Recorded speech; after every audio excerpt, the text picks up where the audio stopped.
Olá pessoal, tudo bem? Hoje eu estou aqui para falar com vocês sobre a unidade de número 10 da disciplina de Direito Civil 3, Direito Contratual. Nessa unidade nós vamos falar sobre um contrato muito importante na prática contratual e também um contrato de extrema relevância histórica, que é o contrato de doação. Está certo? Na compra e venda, via de regra, nós estudamos, existe um equilíbrio na relação contratual, porque transfere-se a propriedade, porém paga-se o preço. Eu transfiro a propriedade do objeto, propriedade e posse, em troca de uma remuneração do preço. Mas nós veremos que na doação esse contexto se inverte, na medida em que, via de regra, o doador perde o patrimônio doado, mas não busca nenhum tipo de contraprestação. Está certo? Na doação, portanto, via de regra, na doação simples, como veremos, o doador transfere parte do seu patrimônio para alguém, propriedade e posse, sem que receba qualquer contraprestação, sem que o donatário seja obrigado a lhe transferir patrimônio. Não há preço, não há remuneração por conta daquilo que está sendo transferido. Está certo? Eu encaminhei para vocês os slides dessas aulas. Nós estamos aqui com a capa do slide, tá certo? E eu indico aqui já para vocês os 5 itens de estudo desse primeiro momento, ou seja, conceito e características da doação, seção de número 1, e na sequência, aquilo que a gente vai estudar até a seção de número 5. Aceitação, capacidade e legitimação, objeto, forma e efeitos da doação, modalidades, reversão e revogação das doações. Está bem? Mapa mental, leitura específica sobre o tema e lá no último slide, como você já está acostumado, caixa de ideias, nós vamos falar sobre um acórdão específico sobre este tema. Esse acórdão, inclusive, vai tratar da doação feita para entes públicos, quando um particular doa, por exemplo, um terreno para uma prefeitura. Está certo? Feita essa breve introdução, vamos então já nos encaminhar para a seção de número 1, quando estudaremos os aspectos introdutórios da doação. Nós vamos falar sobre conceitos e características deste modelo contratual. Está bem? Vamos lá então, pessoal. No segundo slide, eu já vou avançar aqui todos os tópicos, tá certo? No segundo slide, então, nós temos os itens específicos da seção de número 1. O contrato de doação, ele pode ser extremamente simples, mas ele pode ser extremamente complexo. Vejam vocês que quando eu vou ao baile do Havaí, em determinado clube, e chegando ao baile, um funcionário do clube na recepção me coloca um colar, aquele colorido do Havaí, aquilo é um presente, é uma doação. Por mais simples que possa parecer, é um contrato de doação. E ao permitir que se coloque aquilo no meu pescoço, né? E ao aceitar aquilo e indo para o baile com o colar, obviamente que o contrato está fechado, eu estou aceitando aquela doação. Mas é óbvio também que eu posso buscar uma doação muito mais complexa. Quando alguém pretende doar parte do seu patrimônio para um herdeiro, para um filho, antecipando mesmo, se o caso, uma herança, uma legítima. Quando alguém pretende doar um imóvel para uma entidade filantrópica, carente, para um município. Moral da história, a doação ela vai sempre se apresentar ou de modo muito simples, sobretudo bens móveis de pequeno valor, ou então conteúdos mais complexos, sobretudo bens imóveis. Está certo? E nesse momento em que você assiste essa aula, nós estamos no cenário aí do Covid-19, você tem visto muitas lives, né, durante o seu período de descanso, e nessas lives dos artistas famosos existem sempre campanhas de doação, não é verdade? Mais um exemplo típico aí do nosso cotidiano e que está se fazendo presente nesse momento onde a solidariedade é tão importante para nós. Está bem?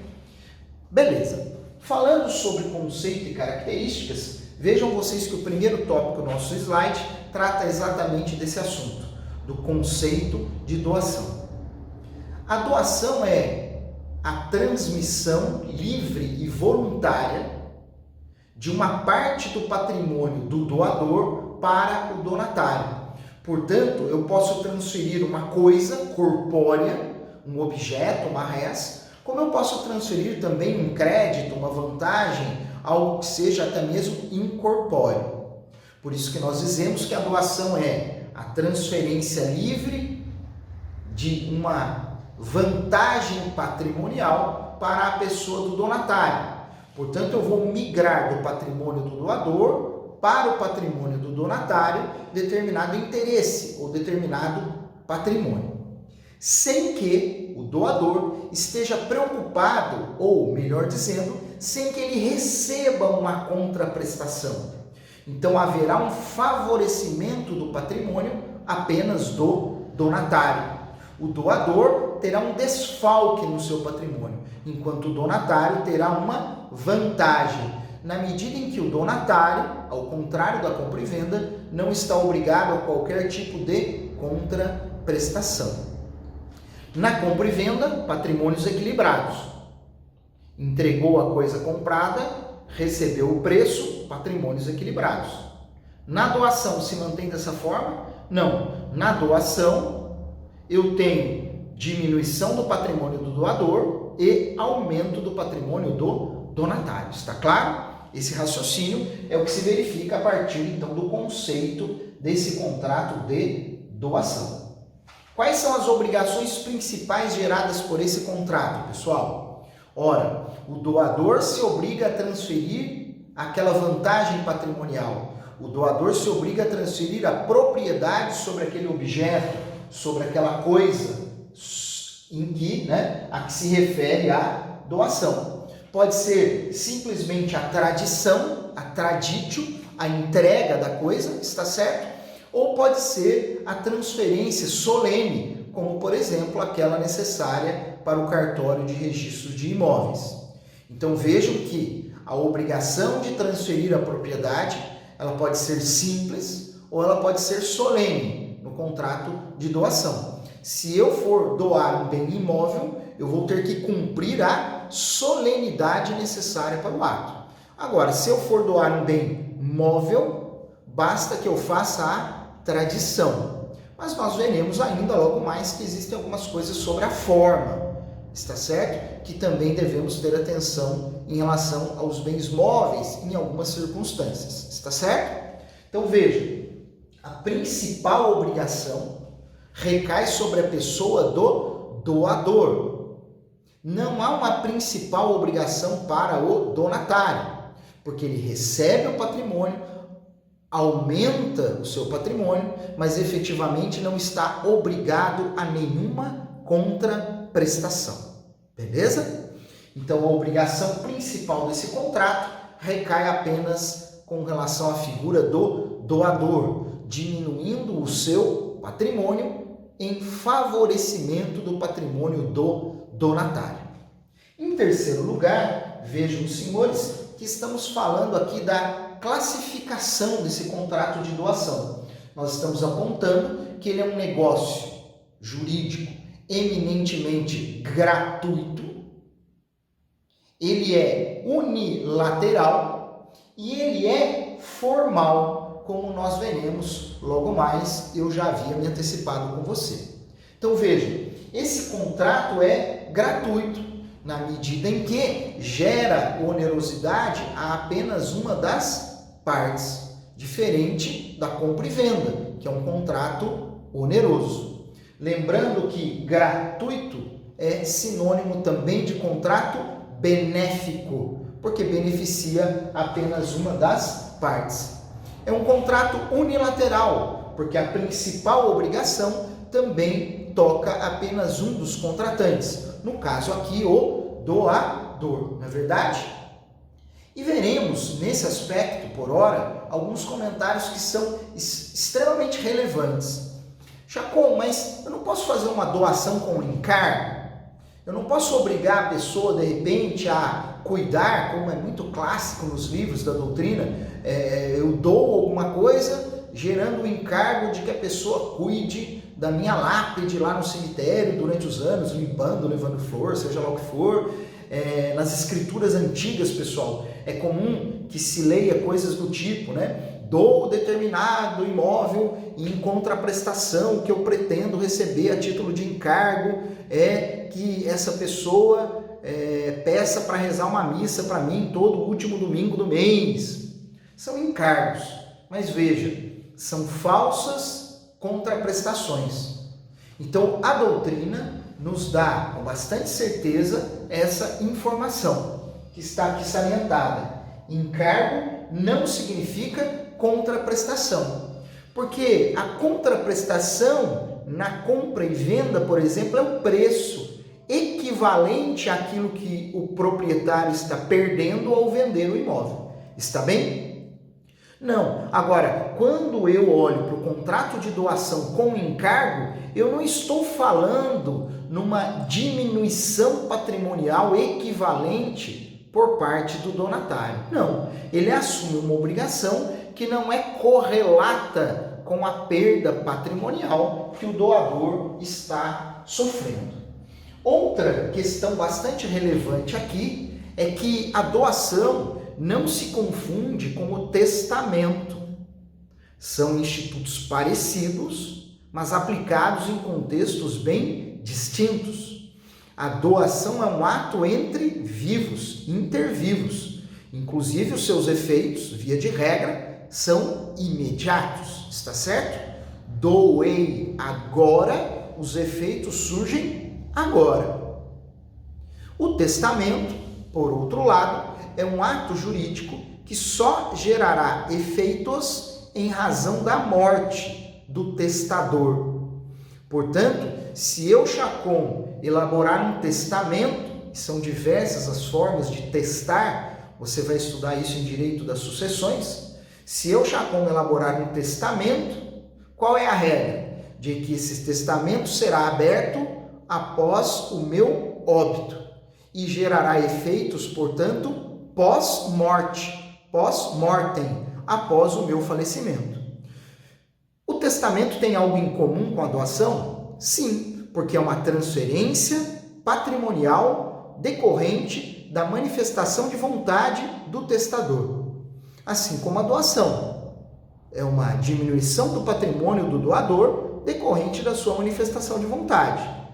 Mas os efeitos produzidos ocorrem em momentos bem distintos, está certo? Doação é um ato inter vivos e efetivamente nós veremos que o testamento é um ato que gera efeitos em razão da morte, beleza? Testamento a ser estudado em Direito das Sucessões, não agora no nosso contexto.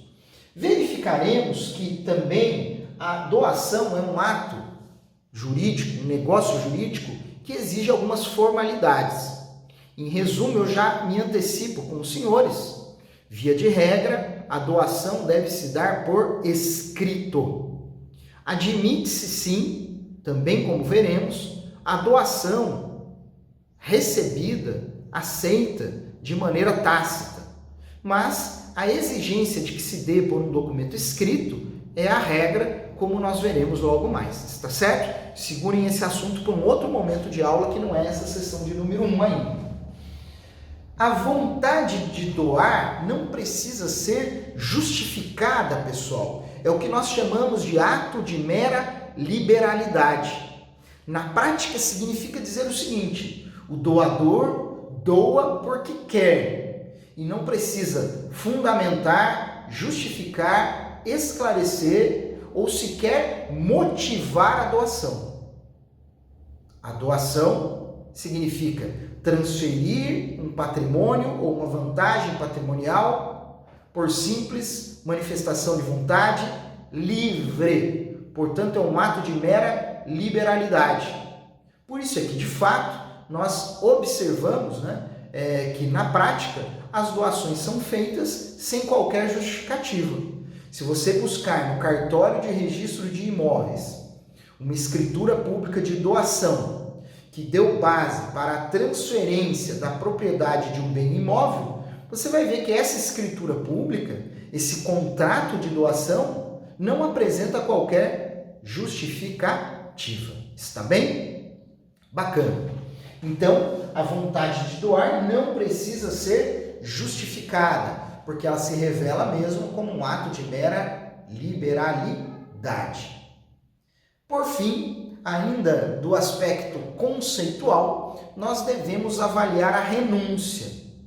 Lembrando, os senhores, que quando estudamos em direito das obrigações a renúncia, encontramos algo que a distingue muito do perdão. Perdoar juridicamente é abrir mão do direito de aplicar uma penalidade. Por isso que no direito penal fala-se em perdão judicial. Eu deveria aplicar a pena, mas não vou aplicar. Então eu perdoei. Está certo? A renúncia significa abrir mão de um direito que eu possuo, não necessariamente uma penalidade. Quem renuncia, por exemplo, no direito das obrigações, renuncia a determinado crédito que possui. Eu sou credor, não quero mais cobrar aquele valor, renuncio àquele crédito. Está bem? Abrir mão de um direito significa renunciar àquele direito. Pois bem, a renúncia é considerada por parte da doutrina como uma doação indireta. Por quê? Ao renunciar, aquele que renuncia favorece o patrimônio do outro sujeito. Então vejamos, Alberto é credor de Benedito. Alberto renuncia ao crédito. Ora, se ele não recebeu o pagamento, Alberto terá uma diminuição do patrimônio. Se Benedito não precisou pagar, ele terá um aumento patrimonial.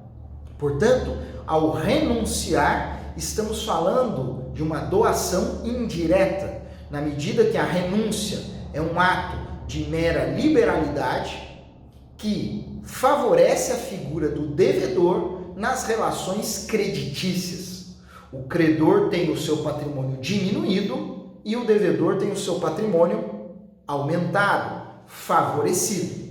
Portanto, sempre que a renúncia tiver como escopo principal atingir o objetivo de deixar de cobrar, portanto, configurando esta posição patrimonial distinta, estaremos diante do que parte da doutrina chama de doação indireta. Está bem? Vejam os senhores, então, que nós falamos aqui de conceitos e características do contrato de doação. Nós vamos voltar logo mais com a sessão de número 2 para continuar o nosso aprendizado. Um grande abraço, pessoal. Valeu!